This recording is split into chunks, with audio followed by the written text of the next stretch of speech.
Good morning, students. Welcome back in Hindi class. Today we will start our next chapter and its name is कुछ काम करो. Mummy भी घर में कहती है ना कुछ काम किया करो, है ना. तो चैप्टर भी आज हमें यही कह रहा है कि कुछ काम करो. अब हम लोग तो बच्चे हैं, यानी आप लोग तो बच्चे हैं और आपका काम क्या है? स्टडी करना. तो आपके लिए तो यही सबसे अच्छा काम है कि आप अपनी स्टडी को जो है ना वो मन लगा के करो. तो चलिए शुरू करते हैं आज के चैप्टर के बारे में बात करना. आज का जो चैप्टर है हमारा ये है कुछ काम करो. नाम हो गया चैप्टर का कुछ काम करो. और चैप्टर के राइटर जो है, कवि जो है, पोएट जो है इस कविता के, उनका नाम है मैथिली शरण गुप्त. तो थोड़ा सा पहले मैथिली शरण गुप्त के बारे में आपको बता देती हूँ.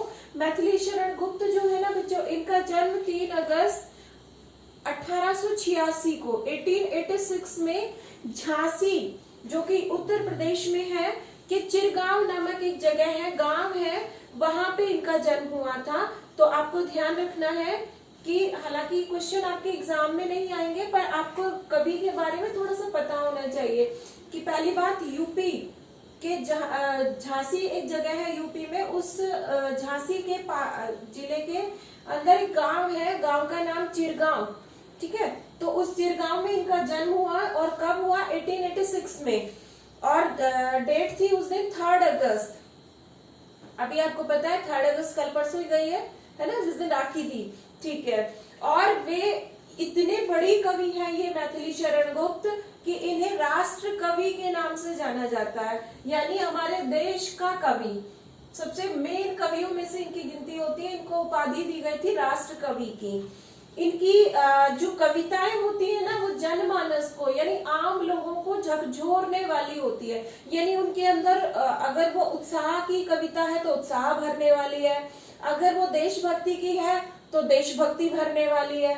इस तरीके से इनकी कविताएं जिस भी टॉपिक से रिलेटेड होती है उस टॉपिक से रिलेटेड भाव जो है वो हमारे अंदर, इमोशंस उससे रिलेटेड जो है ना वो हमारे अंदर अपने आप से आ जाते हैं. तो इसीलिए इनको राष्ट्र कवि की उपाधि दी गई क्योंकि इनकी कविताएं इतनी अच्छी हैं. तो ये बात हो गई मैथिली शरण गुप्त के बारे में. कुछ इनकी रचनाएं की बात करें तो देखिए ये कवि तो थे ही, साथ में ये स्वतंत्रता सेनानी भी थे. यानी जब हमारे देश पे अंग्रेजों का राज था और हम लोगों ने देश को आजाद कराने में अपना जो योगदान भारत की और जनता ने दिया और स्वतंत्रता सेनानियों ने दिया, उसी तरह मैथिली शरण गुप्त ने भी बड़ी हिम्मत, लगन और साहस के साथ देश को स्वतंत्र कराने में योगदान दिया. इन्होंने अपनी कलम से काम किया, यानी उस समय लोगों के मन में देशभक्ति की भावनाएं भरकर काम किया. कुछ लोगों ने अलग तरीके से काम किया. इनकी कविताओं की बात करें तो जो इनकी प्रसिद्ध रचनाएं हैं उनमें पंचवटी है, साकेत है, ठीक है, जयद्रथ वध है, यशोधरा है. ये इनकी कुछ प्रमुख कविताएं हैं, रचनाएं हैं. और 12 दिसंबर 1964 को इनका जो है निधन हो गया. 12 दिसंबर 1964 को इनकी मृत्यु हो गई. तो देखते हैं कि मृत्यु जो है ना वो कब हुई. तो इनकी मृत्यु देश के स्वतंत्र होने के बाद हुई, 12 दिसंबर 1964. ठीक है, ये तो बात की हमने मैथिली शरण गुप्त की. अब इस कविता के बारे में बात करते हैं जिसका नाम है कुछ काम करो. कवि ऐसे लोगों को जो निराश हो गए हैं, अपनी जिंदगी से हार मानकर बैठ गए हैं और ये सोचने लगे हैं कि नहीं ये काम तो हमसे नहीं होगा. कई बार हम सोच लेते ना, एक बार हमने कोई काम शुरू किया, उसमें अगर हम सक्सेस हो गए तो हम बहुत खुश हो जाते हैं. लेकिन बाई चांस अगर हम उस काम में सफल नहीं हो पाए, उसमें हम असफल हो गए, उसमें किसी कारण से हम अपना बेस्ट नहीं दे पाए और उस काम को बहुत अच्छा हम नहीं कर पाए, तो हम सोचते हैं, निराश होकर बैठ जाते हैं कि ये काम तो अब मुझसे नहीं होगा, क्योंकि मुझसे होता तो पहली बार में ही हो जाता. लेकिन ऐसा नहीं है. हम नर हैं, हम मनुष्य हैं, हमें अपने मन को निराश नहीं करना है. बल्कि अगर कोई निराशा का भाव हमारे मन में आ भी गया है तो उसे हमें दूर करना है. किससे दूर करना है? अपने काम करने के तरीके से. कुछ काम करो भाई. काम करने के लिए भगवान ने हमें इस दुनिया में भेजा है. भगवान ने हमें इसलिए भेजा कि हम यहाँ आकर कुछ ऐसे काम करें कुछ दुनिया से हटकर काम करें ताकि लोग हमें याद करें। हम आज भी गांधी जी को याद करते हैं, हम आज भी भगत सिंह को याद करते हैं, है ना, आज भी नेताजी सुभाष चंद्र बोस को याद करते हैं, आज भी हम मैथिली शरण गुप्त को पढ़ रहे हैं। तो क्यों पढ़ रहे हैं, क्यों इन्हें याद कर रहे हैं, क्यों? क्योंकि इन्होंने ऐसे काम किए जो और लोगों से अलग हटके थे, इतने महान काम इन्होंने किए। तो क्या हम में वो क्वालिटी नहीं है, क्या हम ये काम नहीं कर सकते? बिल्कुल कर सकते हैं। मन में इच्छा अगर हो तो फिर हम सब भी ये सारे काम कर सकते हैं। तो इस जो कविता में है यही बात कही गई है। कविता को मेरे पढ़ाने के बाद भी आप लोग जोर जोर से एक बार, जैसे मैं पढ़ के सुना रही हूँ ना, वैसे ही आप भी पढ़ना, ठीक है? तो चलिए शुरू करते हैं। कुछ काम करो, कुछ काम करो, जग में रहकर कुछ काम करो। जग, जग का मतलब क्या होता है? संसार। कि भाई भगवान ने तुम्हें संसार में भेजा है तो कुछ काम करो, हाथ पे हाथ धरे मत बैठे रहो। जब इस संसार में आए हो तो फिर कुछ काम करो, निठल्ले मत बैठे रहो, निठल्ले जैसे कोई काम नहीं हो, ठीक है? तो कुछ काम करो, कुछ काम करो, जग में रहकर कुछ काम करो। इस जग में आए हो, इस दुनिया में, इस धरती पे आए हो, भगवान ने तुम्हें 50, 60, 70, 80 साल का जीवन दिया है, तो इस जीवन में कुछ अच्छे काम करो। ये हो गई पहली लाइन। अब देखिए, यह जन्म हुआ किस अर्थ अहो, समझो जिसमें यह व्यर्थ न हो। यह जन्म हुआ किस अर्थ अहो, अर्थ का मतलब होता है मतलब, किस कारण, और अहो का मतलब होता है कहो या कहना, ठीक है? इन मीनिंग्स आप साथ साथ समझते चलेंगे तो आपको कविता इजीली याद हो जाएगी। यह जन्म हुआ किस अर्थ अहो, कि भाई मुझे एक बात बताओ, मुझे एक बात कहो कि यह जन्म हुआ किस अर्थ, किस कारण से हमें ये जन्म मिला है, किस मतलब से हमें ये जन्म मिला है। भी भगवान ने जन्म दिया है ना, हमें इस धरती पे भेजा है जन्म देके, वो भी मनुष्य के रूप में। चाहते तो हमें कोई पेड़ पौधा, जीव जंतु, कुछ भी पशु बनाकर भेज देता, लेकिन हमें तो क्या बना के भेजा? मनुष्य बनाकर भेजा। तो फिर क्यों भेजा? कुछ तो कारण रहा होगा ना, कुछ तो मतलब रहा होगा ना कि क्यों भेजा।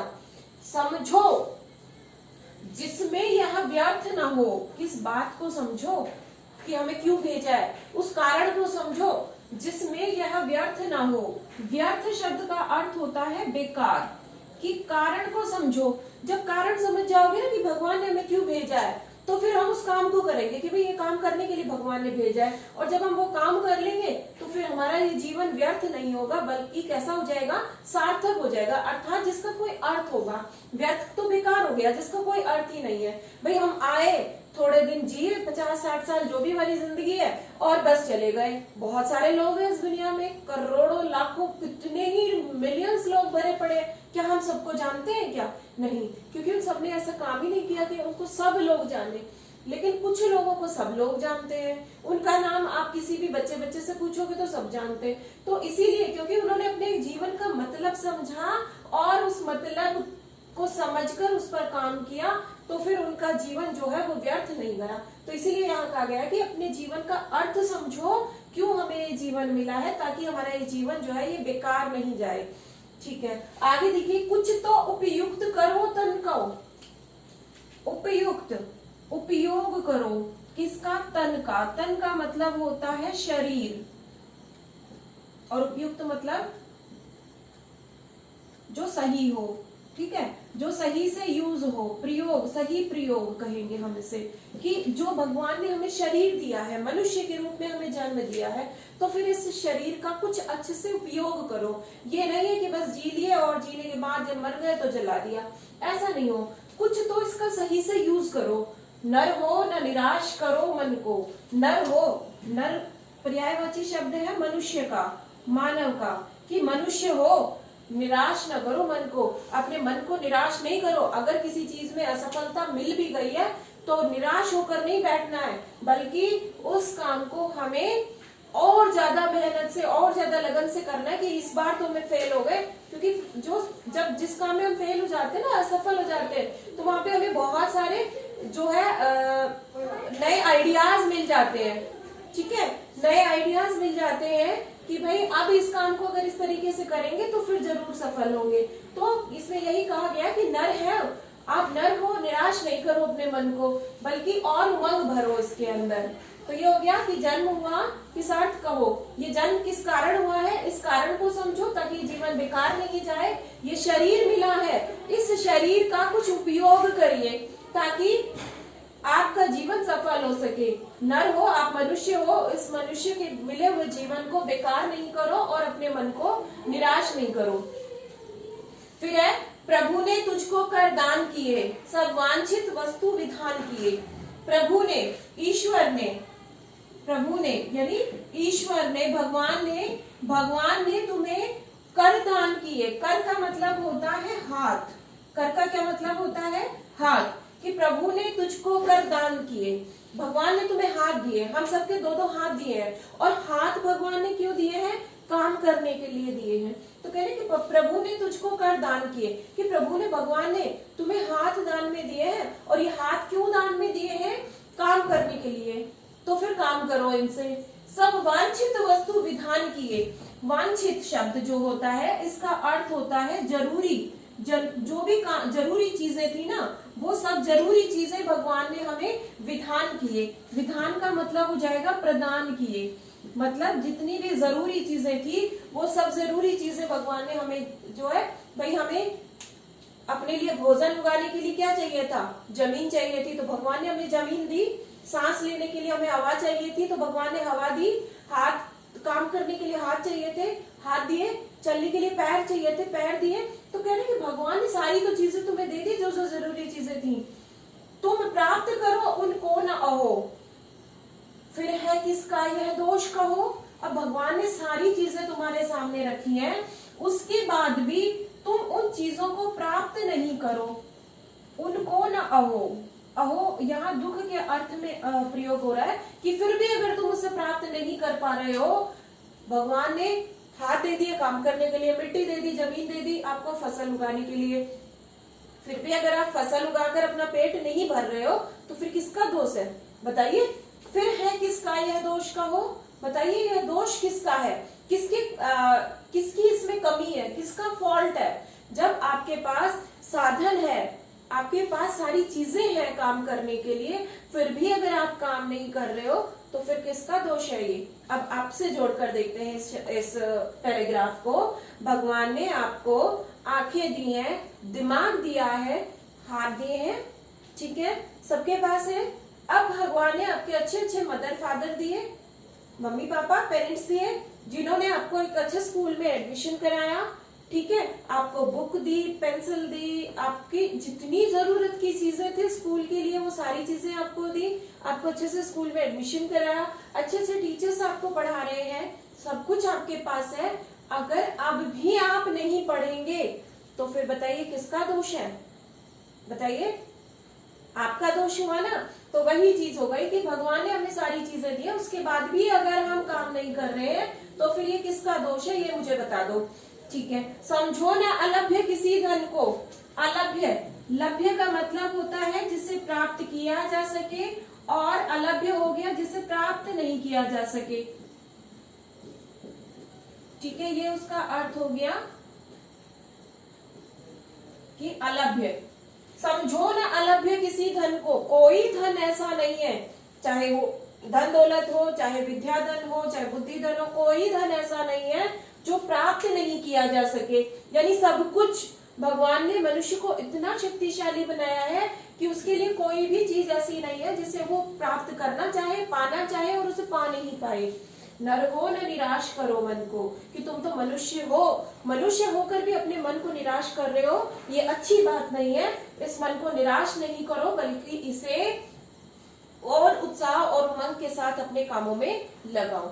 ये थी हमारी एक छोटी सी लेकिन बहुत प्यारी सी और बहुत मोटिवेशनल पोएम, जिसका नाम था कुछ काम करो। मैथिली शरण गुप्त द्वारा लिखी हुई ये कविता, जो हमें आगे बढ़ते रहने के लिए, अपने मन को और अधिक उत्साह और उमंग के साथ और अधिक काम करने के लिए प्रेरित करती है। उम्मीद करती हूँ सबको समझ आ गई होगी।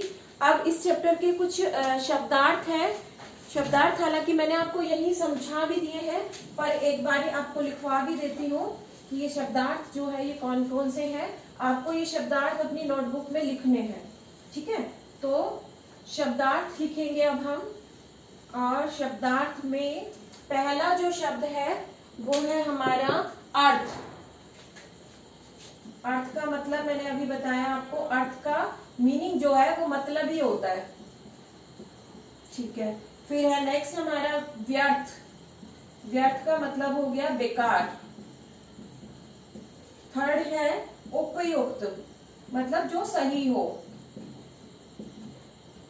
जो सही हो, ये हो गया उपयुक्त। उसके बाद है तन। तन का मतलब हो गया शरीर। सारे शब्दार्थ मैं आपको चैप्टर के बीच में समझा चुकी हूँ, उम्मीद करती हूँ समझ में आए भी होंगे। अब आप इन्हें अपनी नोटबुक में बहुत सुंदर हैंडराइटिंग में लिख लेना। नर का मतलब हो गया आदमी या मनुष्य, ठीक है। कर का मतलब हो गया हाथ। उसके बाद है वांछित, मतलब जो जरूरी हो, जो चीज चाहिए, जिसकी हमें जरूरत होती है, वो होती है हमारी वांछित चीजें, एसेंशियल थिंग्स जो होती है ना, वो हो गई। फिर उसके बाद है विधान। विधान का मतलब होता है रचना या बनाना।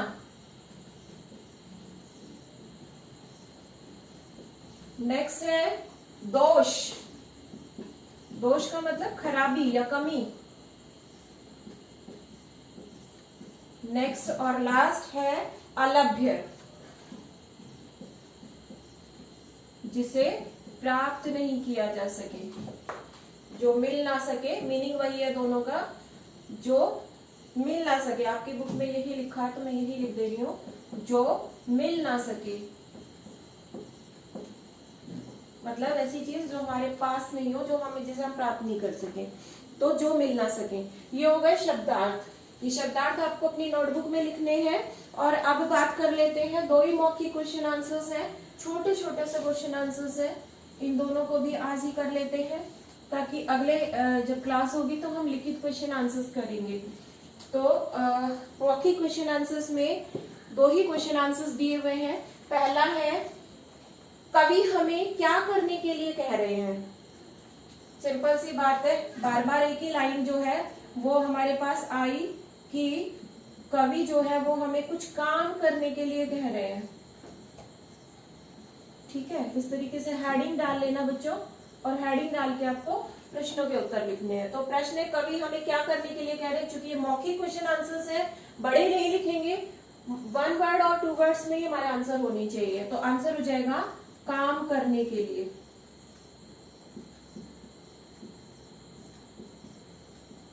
पूरा सेंटेंस हम मौखिक क्वेश्चन आंसर्स में नहीं लिखेंगे। तो ये तो हो गया पहला। और एक और क्वेश्चन है इसमें, कवि हमें क्या नहीं करने के लिए कह रहे हैं। तो कवि हमें क्या नहीं करने के लिए कह रहे हैं। कवि ने कहा ना, नर हो न निराश करो मन को, तो निराश नहीं होने के लिए कह रहे हैं। दो बातें हुई, एक क्या करने के लिए और एक क्या नहीं करने के लिए। तो पहला तो हो गया कवि हमें काम करने के लिए कह रहे हैं, और दूसरा हो गया निराश नहीं होने के लिए कह रहे हैं। ये दो प्रश्न हो गए हमारे। कवि हमें क्या कह रहे हैं, क्या करने के लिए कह रहे हैं। तो कवि हमें काम करने के लिए कह रहे हैं।